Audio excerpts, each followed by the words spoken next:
اعوذ باللہ من الشیطان الرجیم، بسم اللہ الرحمن الرحیم۔ الحمدللہ رب العالمین والصلاة والسلام علی اشرف الانبیاء والمرسلین وعلی آل بیتہ الطیبین الطاہرین، اما بعد۔ سب سے پہلے آپ حضرات کی خدمت میں ماہ مبارک کی آمد کے سلسلے میں میں آپ حضرات کو تبریک پیش کرتا ہوں، تہنیت پیش کرتا ہوں۔ اور یہ مہینہ مبارک مہینہ ہے، محترم مہینہ ہے، برکتوں والا مہینہ ہے، رحمتوں والا مہینہ ہے۔ یہ مہینہ آیا اس لیے ہے تاکہ جو یہ دنیا میں آیا ہے، اور اس ماہ مبارک کے توسط سے میں دعا کرنا چاہوں گا کہ پوری دنیا میں جو یہ وبا پھیلی ہوئی ہے کرونا وائرس کے نام سے، انشاءاللہ ماہ مبارک کی رحمتوں کے صدقے میں، محمد والے محمد کے صدقے میں، اہل بیت علیہ الصلوۃ والسلام کے صدقے میں پروردگار عالم اس بیماری کو دفع فرما دے۔ بسم اللہ الرحمن الرحیم۔ شیخ صدوق نے معتبر اسناد کے ساتھ امام علی رضا علیہ الصلوۃ والسلام سے روایت کی ہے، اور آپ نے اپنے بزرگوں کے حوالے سے امیر المؤمنین حضرت علی بن ابی طالب سے نقل کیا ہے کہ رسول اکرم نے ایک دن یہ خطبہ ارشاد فرمایا کہ ایھا الناس، ماہ مبارک رمضان برکتوں اور رحمتوں مغفرتوں کے ساتھ آ رہا ہے۔ یہ وہ مہینہ ہے جو خدا کی نظر میں بہترین مہینہ ہے۔ اس کے دن بہترین دن، اس کی راتیں بہترین راتیں، اور اس کی ساعتیں بہترین ساعتیں ہیں۔ یہ وہ مہینہ ہے جس میں تمہارا میزبان خدا ہے اور تم اللہ کے مہمان ہو، اور ساتھ ہی ساتھ تمہیں اہل کرامت میں شمار کیا گیا ہے۔ اس مہینے میں تمہاری سانسیں تسبیح کا درجہ رکھتی ہیں، اور اس مہینے میں تمہارا سو جانا عبادت میں شمار ہوتا ہے۔ اس مہینے میں تمہارے اعمال مقبول، تمہاری دعائیں مستجاب ہیں۔ لہذا پروردگار عالم سے اچھی نیت اور خلوص دل کے ساتھ دعا کرو تاکہ تمہیں اس مہینے میں روزہ رکھنے اور تلاوت قرآن کرنے کی توفیق کرامت فرمائے۔ اس ماہ مبارک میں تلاوت قرآن کی تاکید کی گئی ہے۔ ماہ مبارک رمضان میں قرآن مجید کی تلاوت کی تاکید کی گئی ہے، اسی لیے کہا گیا ہے ہر شے کے لیے بہار ہے، اور قرآن کی بہار ماہ مبارک رمضان ہے۔ اس مہینے میں ایک آیت کی تلاوت ختم قرآن کا درجہ رکھتی ہے۔ یہ بات توجہ کے قابل ہے کہ تلاوت صرف زبانی نہ ہو، بلکہ اس پر عمل اور اس کی تعلیمات کے مطابق زندگی گزارنے کی کوشش کی جائے، تاکہ ہماری زندگی قرآنی زندگی ہو، الہی زندگی ہو، کیونکہ اللہ تعالیٰ نے قرآن کو ہمارے دل و دماغ کی معنویت اور ہدایت سے پر کرنے کے لیے نازل کیا ہے۔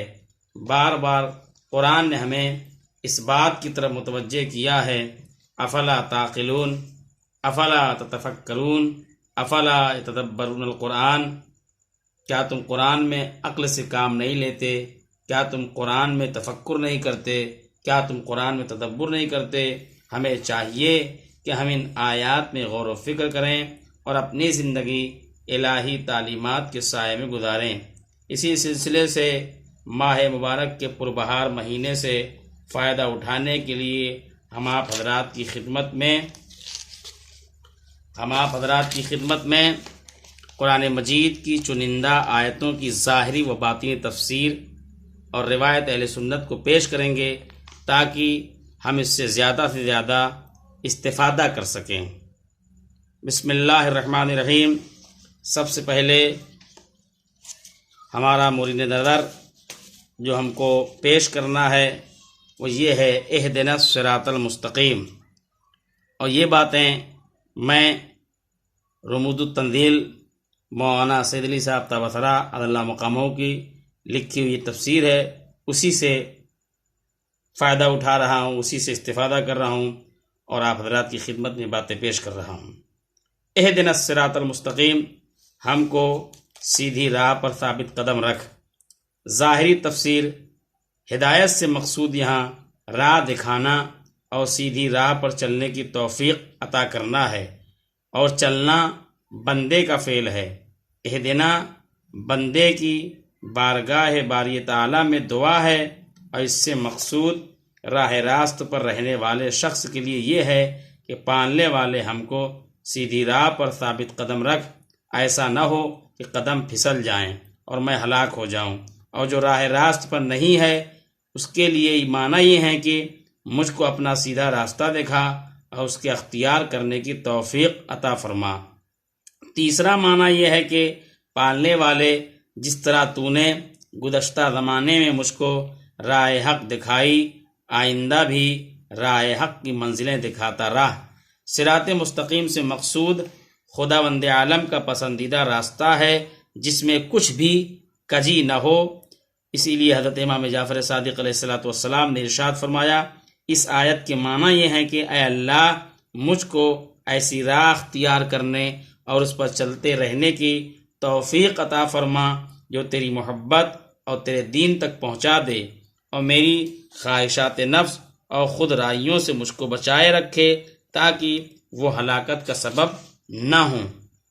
باطنی تفسیر اس کی یہ ہے کہ خداوند عالم نے مسلمانوں کو ہر روز کم از کم 5 وقت کی نمازوں میں سورہ فاتحہ میں اس آیت کے مسلسل پڑھنے کا حکم دیا ہے، جس سے اس کی اہمیت ظاہر ہے۔ اور حق یہ ہے کہ انسان کے سارے اعمال خیر کی صحت و مقبولیت کا دار و مدار دین کی سلامتی و استقامت پر ہے۔ اگر سیدھی راہ نہیں تو انسان چلتا رہے، جتنا ہی زیادہ چلے گا، عمل کرے گا، منزل سے دور ہی ہوتا جائے گا۔ چلنے والا خوش کہ خوب چلے، بہت سی منزلیں طے کر لیں، لیکن اس کی ساری محنتیں رائگاں ہیں۔ پس عمل سے پہلے صراط مستقیم کی جستجو اور تلاش اور اس کا اختیار کرنا، یہ ہماری ڈیوٹی ہے، یہ ہماری رسپانسبلٹی ہے، ہم پر فریضہ ہے۔